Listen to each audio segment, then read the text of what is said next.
Okay, this is part 2 of a 2-part podcast with Claire Jedrek. In part 1, we talked about her early life and how she became a race car driver.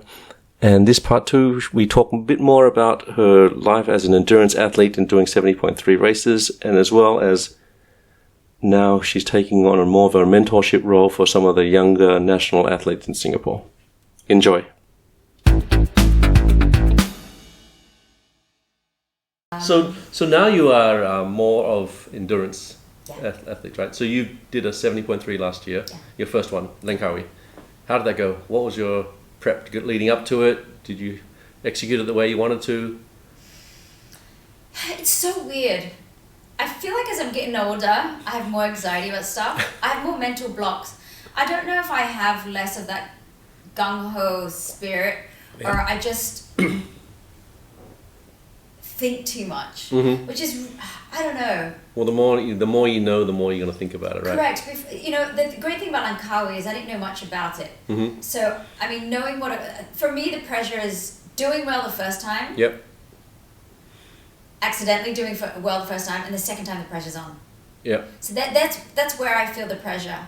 So you would rather you didn't do well the first time, so you wouldn't have so much pressure the second time? Yeah, I mean, I love doing well, surprisingly. And I've had a few competitions. Last year, PTO, I didn't know I was going to get second for that, and I feel like I pushed in that race. Yep. Like I really pushed, and I earned my spot. And it's nice, and it wasn't for me to join that for a podium place. Yeah.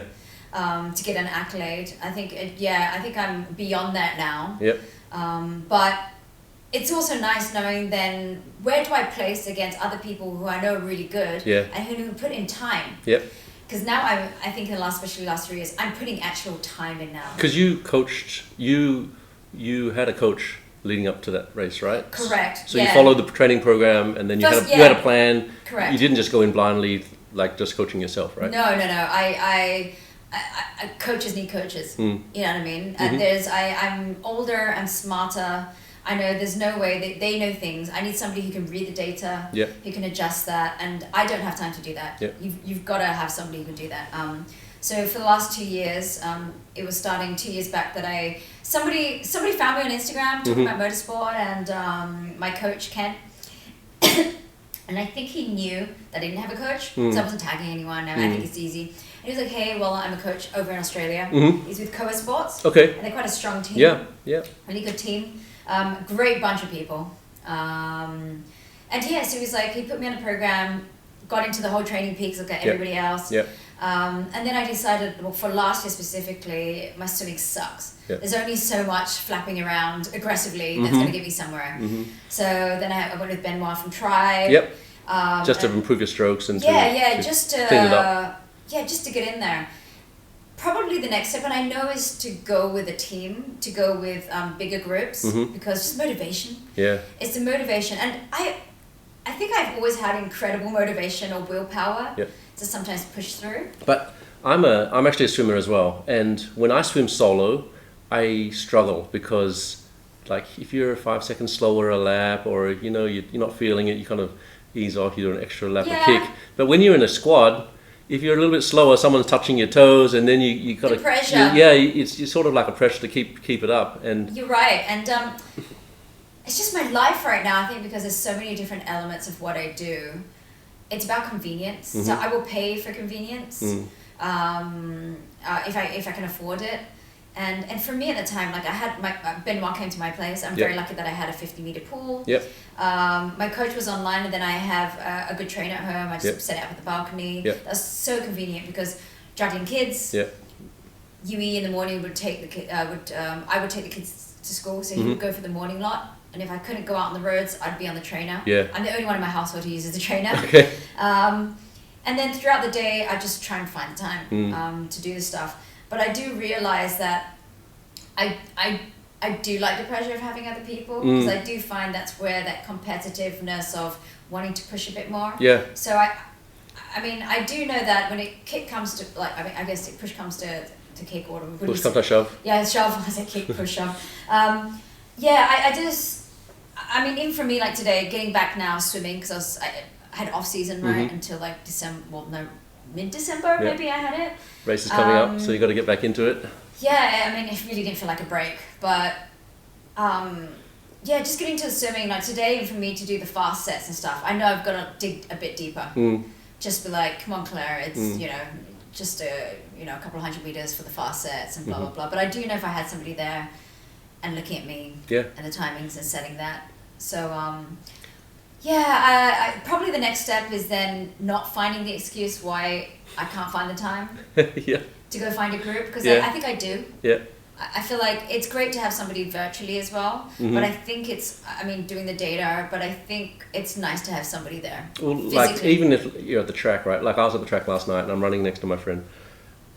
We're running at the same speed, and if I want to give up, I don't want to be the one that gives up and he keeps running. And he's probably thinking the same thing. He wants to give up, but he doesn't want to give up because I'm running, right? So you end up pushing yourselves harder than you. So that ego comes through. Good ego. It's good ego or competitiveness or whatever you want to call it, and it pushes you both in the right way, right? Yeah. And then you finish the set and you feel better, right? For a good while I was with UFIT at the beginning. I think 3 years ago, when they had like the coaching triathlon team. Because Ben Farnsworth was around, right? Yeah, that's right. You know, so I was with Ben, and he was coaching me, and we were doing lots of sets, and they used to destroy me 7 a.m. in the morning because I would push myself until my legs were jelly. Yeah. And I've always loved running. I've always loved that deathly feel at the end of, I don't know what it is. Like when you cross the line and you're just dead. I love it. Yeah. And I think that's why I love the gym before, because of just exhausting yourself. Yeah. So I do miss it. I know you make me feel like I do miss it. But Langkawi, did you run strong for the whole thing, or did you find yourself fading at the end? Like typical first triathlon mistake would be go too hard on the bike and then suffer on the run. I feel like at some moments that perhaps I was too soft, because I think so with Langkawi, when my coach had asked me, hey, the whole Koa crew are going to be for Langkawi. Yeah. Sign up, it's next year. Yeah. I was like, okay, this is my reason. Yep. I've always wanted to have a bucket list to do it once and see. Yeah. Because I think I did a few longer races, I guess, that were up to the 4 hour. No, not even. I did like 3 hour mark or something like that. So like the trifecta long or something like that? Yes, something like that. But I had never done beyond 4 hours. I mean, it starts getting then to endurance, right? So training for that, then I started signing up for some of the long ones. And then, of course, taking the running, because I'd always done the shorter. I used to love the smash sprint. Yeah. So you really smash it, an hour and a half, and you're out. Like sprint distance or Olympic distance. Yeah, sprint, like really smash, but it's all out. And that's all because that's personality who I am, smash it out and done. Yeah. But this, strategizing and the nutrition part. Yeah. Learning about that, and then learning, I think because I have so much more serious injuries that I found out. Like aches and pains from... and I have bulging discs that affects nerves on one side. So the swimming was always an issue. Yeah. I can't look left because after some time it would trigger. So I've learned to swim on the right. So you only breathe on the right side? I only breathe on the right, which is not good for some courses if they're... if there's waves coming from the right-hand side. Yeah, and I experienced that in one of the meta sprints on the triathlon, because then I was always I would look this way, but then the line's there. Yeah. So then I'm doing 3 breaths, but I feel that it's weird. I feel thrown off when I do 3. The bilateral breathing. Yes, I was getting a bit dizzy. I was getting dizzy. It was really weird. I was, so... But I think you adapt. You find ways to get through things like that. But yeah, so the Langkawi, I said yes. I didn't look what I was saying yes to. I didn't know it's one of the harder ones. Yeah, it's hot, and then like extreme weather happens quite often over there. Yeah, and it's just because it was known for a hilly course. Yeah. And I think then when I joined it, I think a few people were like, why would you choose Langkawi? As your first. They're like, Fossilton will be much flatter and easier. Yeah, they're like, why don't you, like, it's not flat. I was like, it isn't? They're like, you haven't looked at it. I was like, no. Aren't they all the same? What? Yeah, in my head, I just did not. You just know the distances in your mind, right? Yeah, exactly. So I was like, oh, isn't it flat water? But it was hilly. Yeah. And I love hills. Yeah. Lucky for me, I'd gone to Australia actually last year. I was supposed to do the 3 peaks. So I trained for 6 months. In Melbourne, right? In Melbourne, and I trained really hard for that. But then there was an avalanche in the mountains. And I think just before the winter period, and it was like 50 Olympic-sized pools full of dirt that they couldn't move. It would have been millions and millions of dollars. Oh, yeah. So they moved it to this year. It's happening this weekend. Oh. And so I was supposed to roll over to this year. Anyway, we still went there because everything was booked. Yeah. And we did our own. It was 4,000. I think I did 4,004. Just skip that section. 200. No, we did our own. We did our own through Barossa Valley, and then we did all the tour down under. Yeah. And it was crazy. Adelaide's insane. I just didn't know for the hills, but yeah, I mean, it was such a good experience of doing that. I think we did 10 hours straight. Because that's all Huey's backyard, right? Correct, down under. yeah. He grew up in Adelaide next to Penfolds. And all of these guys there, even if they were dads and dad bods, and they're such strong hill climbers. Yeah. Even though they're like 90 kilos and like they were born there. Yeah. You know, amazing cyclists. That's why Busselton 70.3 is so competitive, because everybody is like from there. Yeah, from there, and that's their home. It's their home triathlon. Yeah. All the people from Perth go there. So Langkawi. I mean, the process for me, I thought to myself, don't smash the cycling, because I've never done a 21 half a marathon after a whole 90 k's. Have you done a half marathon before that? I've done a half marathon before. I think the last one I'd done before that was the standard chart mark. The December before or something. Okay. So I've done 21. That's okay for me. Yep. It's a doable thing. I kind of feel like marathons are necessary. I just feel, I don't know. I like 21s. Yep. Marathons done once or twice. Yeah. Unnecessary to do again for me. So no Ironman full distance on the cards? It's just too long. Yeah. Do you know how boring Half it is? a day. It's not about boring because of the course. It's boring being with me. In my own head. I think the training is just so much training. For me to do how I'd want to do, I think it'll take too much training than I actually have in me. Yeah, it's splitting up your priorities. And last year I spent I started 2 years ago because of me agreeing to do the 70.3. But last year, I told myself, for 1 year, I'm going to see what it's like. Yep. Full out. I gave up jobs. Yep. I decided, and for me, I was doing up to like 14, 15 hours a week, which was a lot for me. Well, that's when I interview people and they're national cyclists, 14, 15 hours. Yeah, like Bryce. Bryce does 15 hours a week. Yeah. Right? And then when they get ready for a big event, it's 20 or 25. But 14, 15 for a regular Joe is a lot. I was tired. Like a part-time job, basically. I was tired because I was going home every day. I said no to all events. I wasn't drinking. Bit of a wet blanket. 2 kids to look after. Yeah, it was finding the excuses, but I also know that it's doable. It's just what you're going to put the excuse to, because I'd already put my mind to it. The swimming was always like, I kind of messed up. I fucked up on my swimming. I should be doing like a 35 minutes, I reckon. Yep. I tried to think I would swim out a little bit, and I swam too far. Oh, okay. So 40 minutes? It was 40 minutes, which is so disappointing. Okay. Because I'd worked a lot on my swimming. It was awful. I had 40 minutes, and I was just like, I was really upset at myself, because I thought I'd swim out away from the mass of people, and I should have just done it. I should have stayed just next to them. Tumbled with everyone else. But also, really weirdly, I don't know what happened. I had a massive shearing pain, like a sudden split migraine. And I don't know if it's because of my nerve or neck or something. Did you get kicked in the head or anything during the swim? No, I didn't know, but it happened. So I went out, I'd already swam out 400 meters. And then I started having this pain, and I was shaking my head in the water going, damn it, I've got like a headache. And I was like, oh, this is not good, because it wasn't just a little bit, it was quite debilitating. It was quite painful. So halfway the course I slowed down. So after I'd gotten past the 1 kilometer mark and we'd gone round. So 1.9. It's 1.9. So I've gone past the 1 kilometer walk. And for me, I'm not afraid of the ocean. I'm not afraid of swimming. It's so flat, the course. I don't have anything, I'm actually fine. I thought, and I started having to make plan B while swwimming, which is a bit distracting. So I was like, okay, I'm in the last one. Because you're thinking about something else when you should be just focusing on swimming. I thought to myself, I knew I had one painkiller, and that was for emergency. But that was in transition, or was it? Transition. So that's for emergency it would have been for running, if there was something that really happened and I wanted to finish. So you're pulling plan B early? Yeah, I pulled plan B, and I haven't had anything like that happen to me. It was just really bizarre. So I'd gone out of the water and I thought, okay, you know what? I've got the cycle Well, that's where your 5 minutes went. It was like headaches and... Yeah, well, I told myself, okay, eat a banana. I smashed a banana and a gel. And I was like, then rumbling around, I took the pill and I said, I'm going to give myself the first I think I said to myself the first 10K. Okay. Let's see how I feel in this 10K. So 20 minutes or so. And because it's not ibuprofen, it's like, you know what I mean? And I know it's not good to take that. That was for emergency. I know my body and I didn't want to do it. And I know it's not good to take a painkiller. But I took it and I said, this is my one chance. I've trained all year for this. You know what I mean? Yeah. It's just you'd feel so let down if you'd given up right then. Correct, you know. So I was like, I'll see how I feel. And if it goes away. About half an hour in, I was doing this and it went away. Good.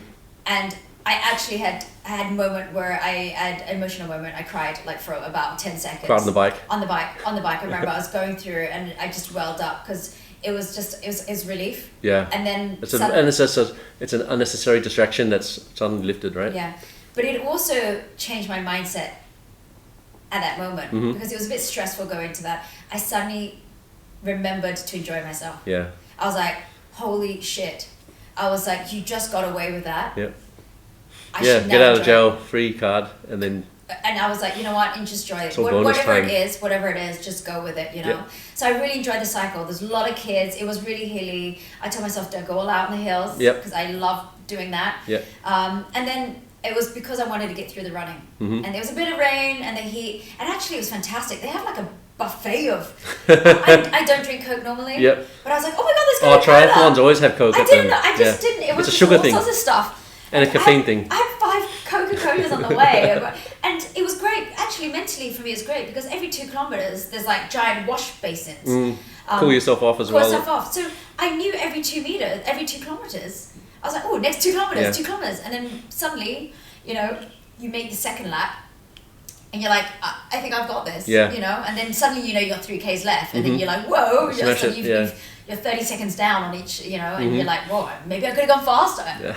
Anyway, next time. I know. And then I got back and then my whole team are buying Jaeger bombs and because they're Australian and beers and doing shots. You did pretty well? I did okay. It wasn't, I mean, I ended up, I think I wanted under 6 hours. I ended up, I think, at 6:15 or something like that. That's a respectable time for a first 70.3, right? I mean, I think it was my swimming that let me down. You know what I mean? I ended up getting 5th. So, I mean, that was great. And I think I was a bit like, oh, you know, you always at the end of it. She's only 3 minutes ahead of me. Yeah. And that was because of my swimming. Yeah. Wow. You know, but I was like, I really enjoyed it. And I think I came out there for the experience of a travel competition. So have you got another one? I remember talking to you back then and you said, this is the one and only, I want to see how it is. Yeah, now I'm going twitching again. Like, and I was like, damn it, like, I just wasn't sure. I just like, do I want to do this again? Have you signed up for another 70.3? I haven't, but actually I was talking to Bryce just now. I was like, because he's doing, not Langkawi, he's doing the Desiree. Yeah, that's the one this year. The Desiree one. And I thought, because I that's in May. So actually, the Bangsen just passed. I've raced in Bangsen, and I know that place. And I thought it would have been really cool, but I had work on last minute. I had to fly off, and I didn't have time to come back in to do it because I almost last minute. Because I've always been on the spur of the moment. Yep. Crazy, sign up, last minute, and go. I mean, I thought, you know, it's hard to do with an Ironman though because I know, but I still had some level of a little bit of fitness. I don't know if I would have gone like. I mean, I probably would have aimed for like a 5:30 because I think it was only rolling. It's rolling for the run section for Bangsen. But I love Bangsen. I've been there so many times. I've got friends there. I know the place. I do know it's hot. Yep. But the experience there was fun, and it was more of like me going back because I've raced there and I've been there so many times. That's in Thailand. In Thailand, right? Bangsen, yeah. In Chonburi. So when is that race? So Bangsen is gone already. Oh, okay. So last minute I couldn't do that, so I was a bit like, damn it. If it was any time for me to do one, it would have been that one. Yeah. I don't know if I want to do Langkawi again because I know what to expect, but I think... Well, doing the same race twice is... Like, I know, there's so many others around. Their marketing's great. Their marketing is popping up every week going, Claire, do you want to beat your PB? Do you want to beat your PB? Claire, come to Langkawi again. This is what it's saying. Is that like the angel and the devil on your shoulder? He's like chirping in your ear. These are the emails that keep coming up and I see it on my phone and my watch. Unsubscribe. Bastards. But I'm not going to. And you know what? Every day I'm scrolling, looking at the different 73s, and I'm like, oh, could I do that? What's it called? Lapu, the one in Philippines. There's Cebu, and then there's Subic, and then there's a Lapu or something like it sounds like that in Philippines, which is I think also right after PTO, a week after the T100, sorry. And that's just because it's a beautiful destination. I want to go Philippines.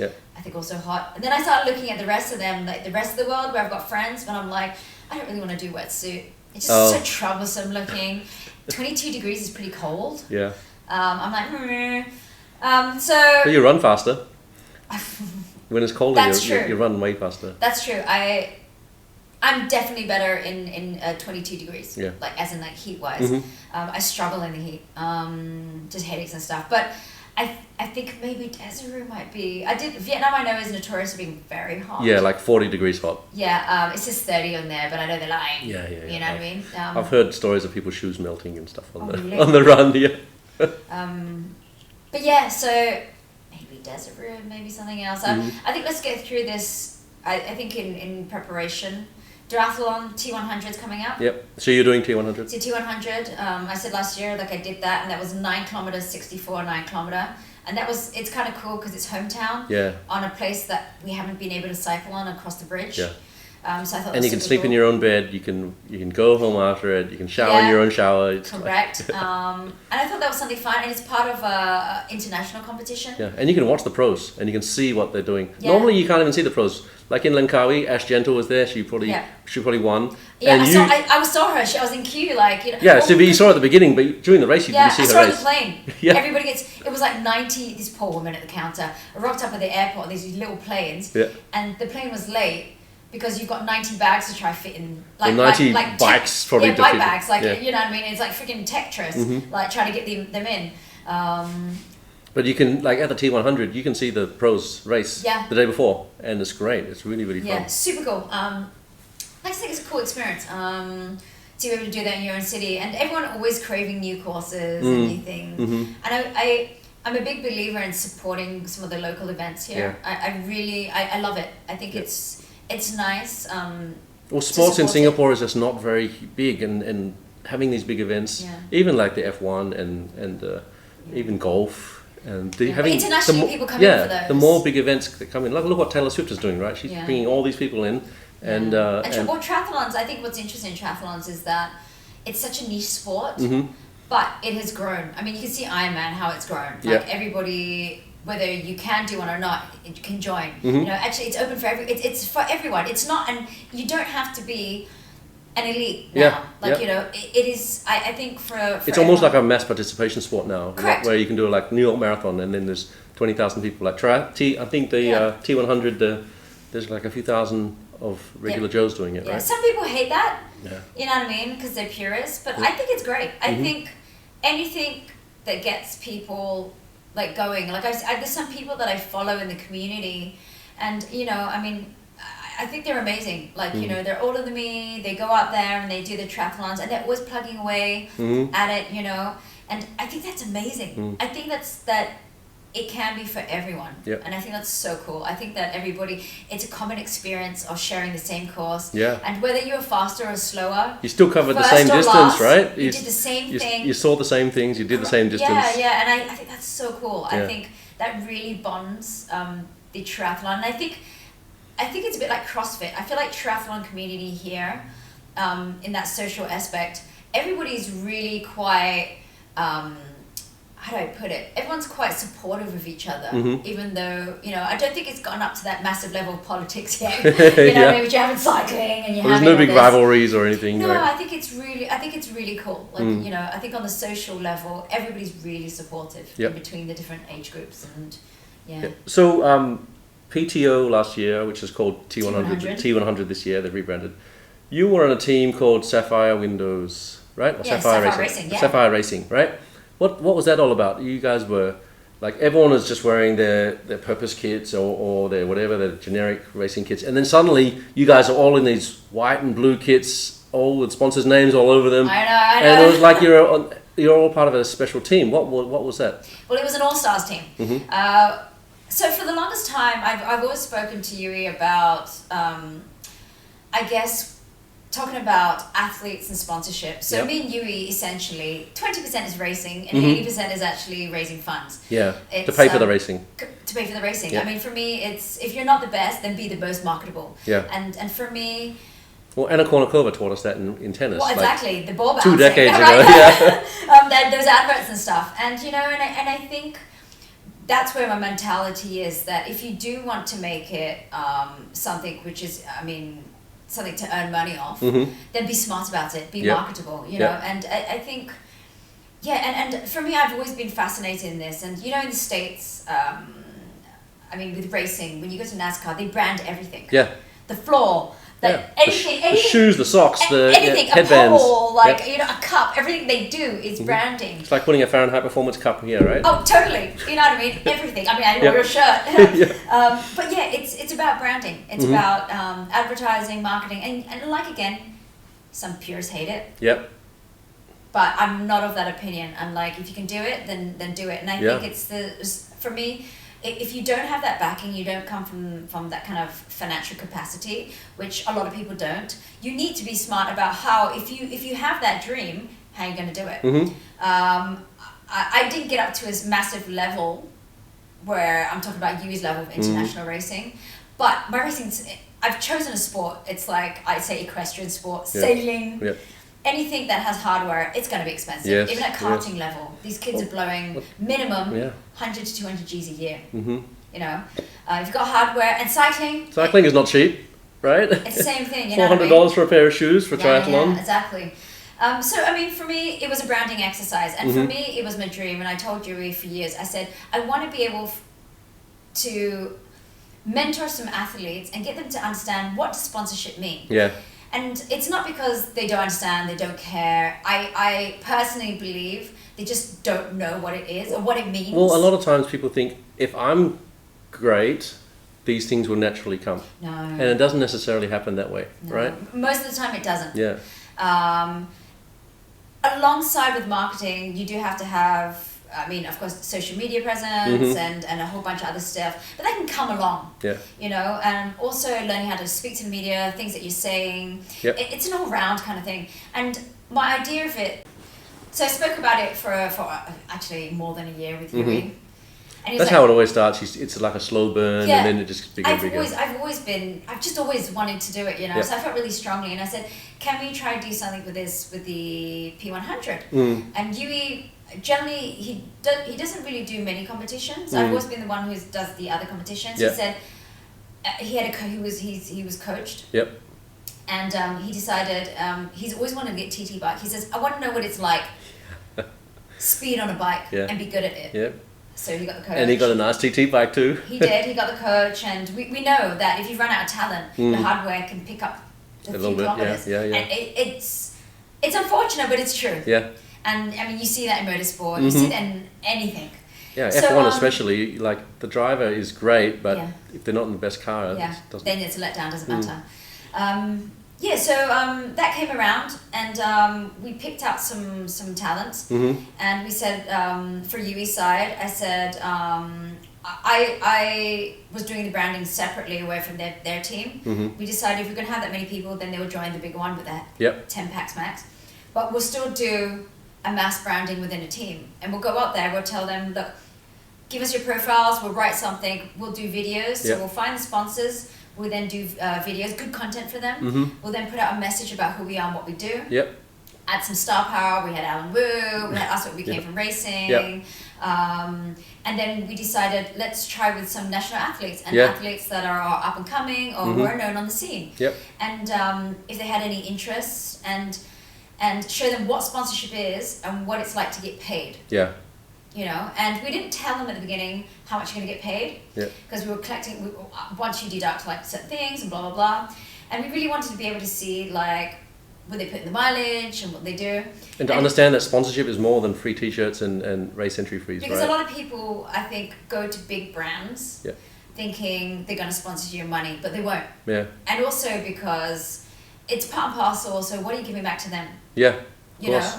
Unless you're Olympian and stuff like this, and that's why the understanding of sponsorship kind of stops there at the door for them, and they don't really step out and think about, how do I go to local companies and ask? Number one, sometimes usually it's somebody in the company who has an interest at a high level. Yeah. They don't know that they can get somebody, and they don't know they're looking for somebody, and they don't know how to connect or think about it. They just don't know marketing wise. Yeah. It just, unless somebody says something to them that kind of gets things ticking. So I'm a small business, right? So if I was going to sponsor and I'm putting money in, right, the obvious thing to think about is for every dollar I put in, what am I going to get in return, right? Absolutely. So how do you negotiate that sort of, like, do you say we're going to give you this much, like if I give you 10K, you give us 10K worth of sponsorship, or is it a long game?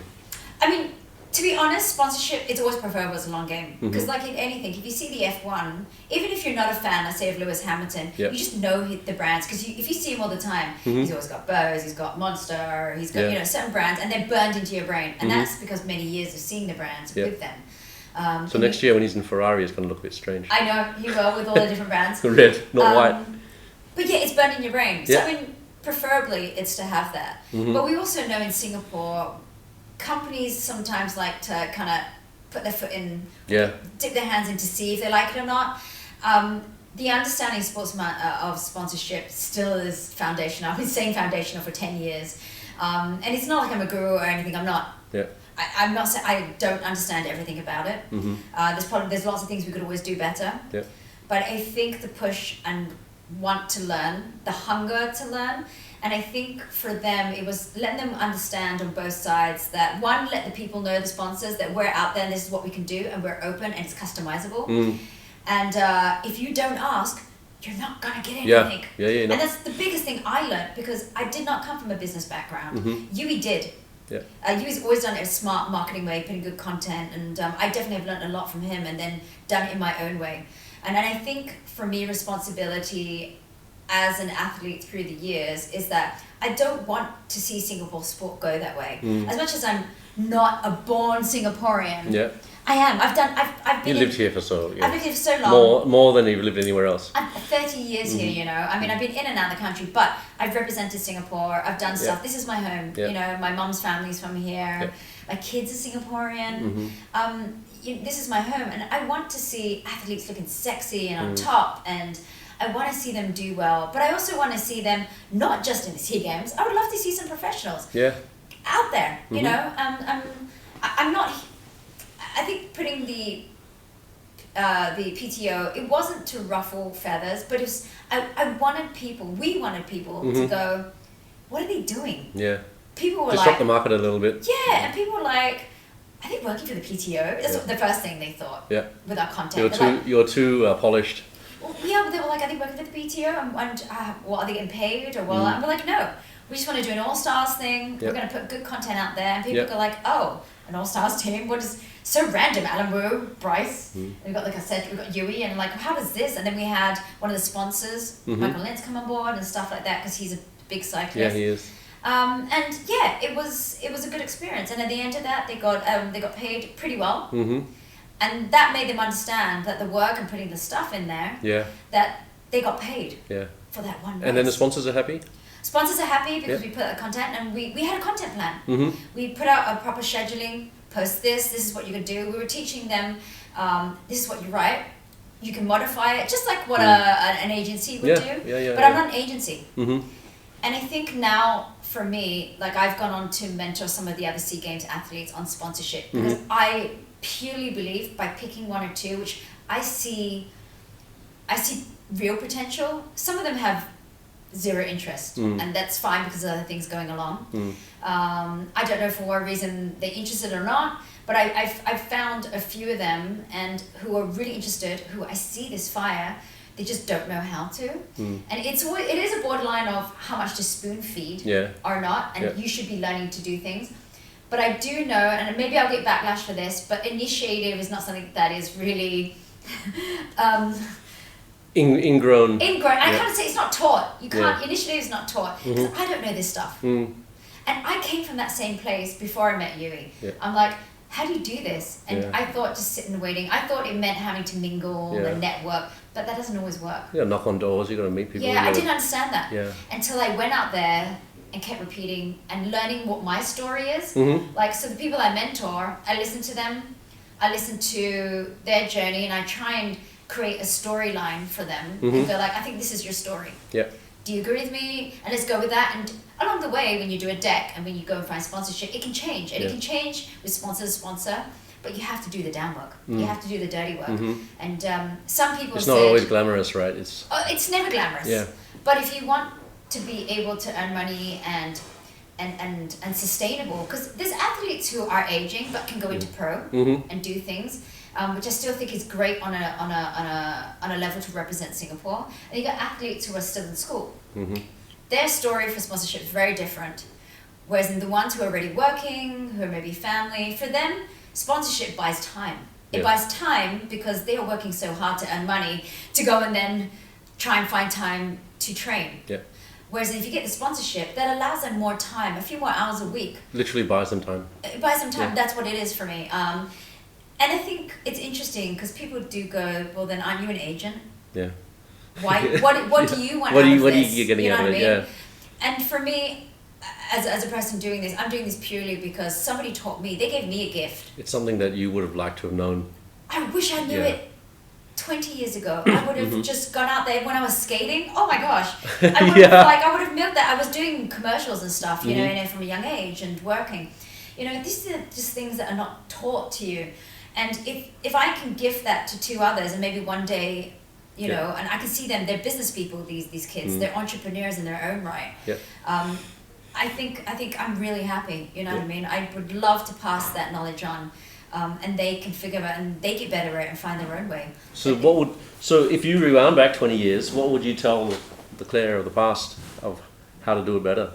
Oh man, I 100% looking back to young Claire, it would go back to that basis. If you don't ask, you don't get it. I thought that people who were succeeding, like that whole birds of a feather flock together, I used to think, oh, they're on a clique and blah, blah, blah, and look at them.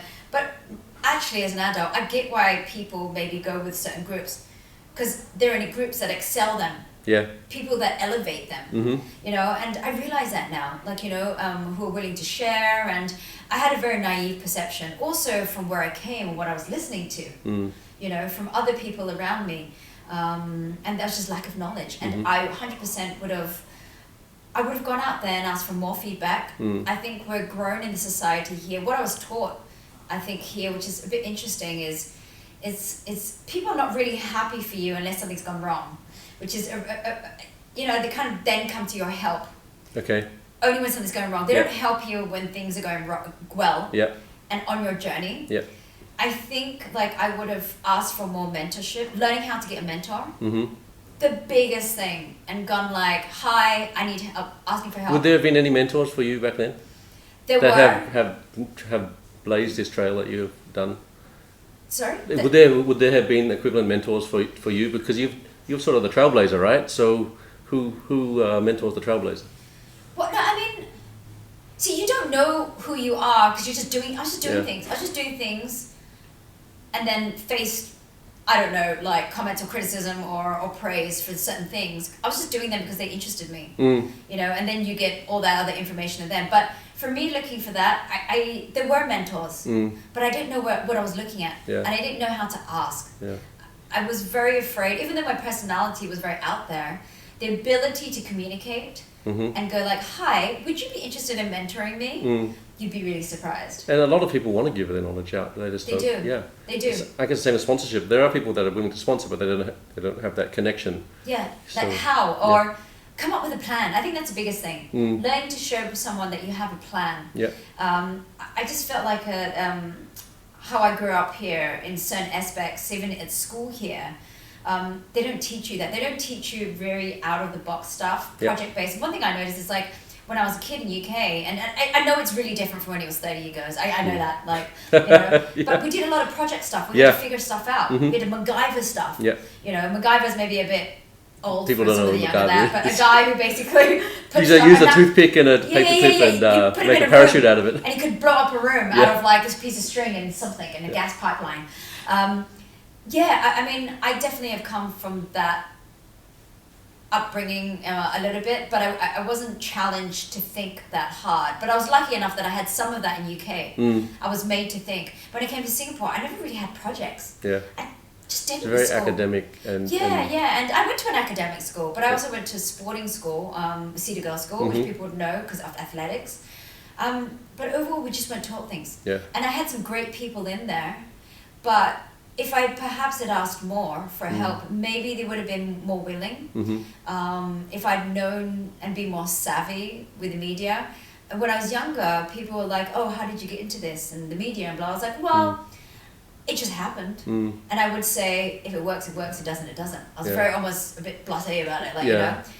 And I just did that because I think I felt I really did accidentally get into it. Yeah, so it was luck. More than a conscious effort. Yeah, but then I had to work because I realized maybe I can stay in this line. But I really had to work. Yeah, I'm sure there are people 20 years ago that have come and gone, right? And the ones that stay in the line have the ones that are working hard at it.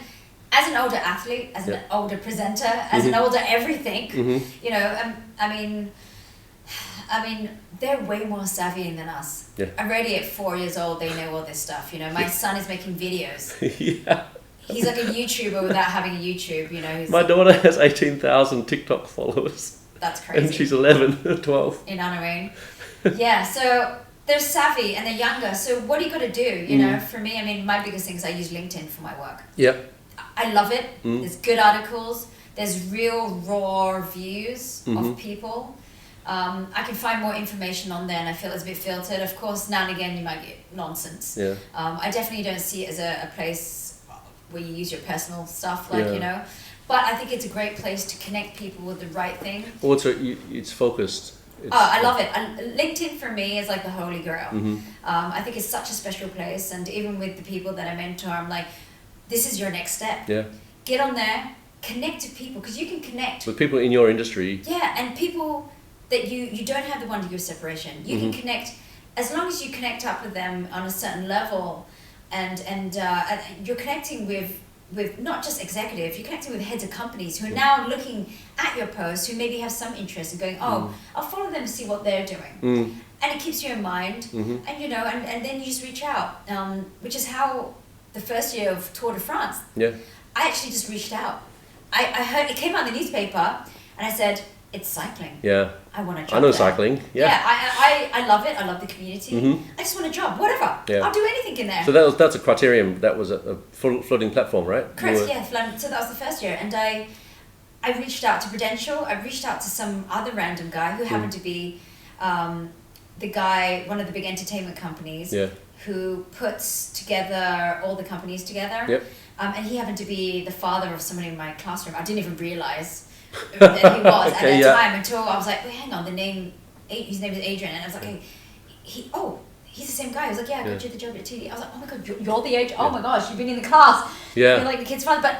And I just reached out, and he said, look, Annie, I reached out, and he didn't even know who I was, and I said, do you know who works here? Because I saw him repost something. Yeah. And he said, oh, you know what? I know the organizing company. Yeah. Here's an email and a number. Yeah. He didn't have to. Yeah. He just gave it to me. And I got the job there. And for me, I love LinkedIn because of that. Yeah. And it's just like, if you never ask, your mantra, right? If you never asked, you would never have got it. Yeah, that's right. I think we've got to wrap up. Awesome. I think, we could have a part 2 because we could just keep on talking all night long. But oh my gosh, I told you half an hour, 1 hour. We're good. Thanks so much for coming in. Awesome. Best way to get a hold of you, apparently, is LinkedIn. Or, I guess, Instagram. And was it at Claire Jedrek, right? At Claire Jedrek, yeah. Okay. And we'll probably see you out in the course again pretty soon. I will see you soon. Okay, thanks a lot. Thanks, man. Okay.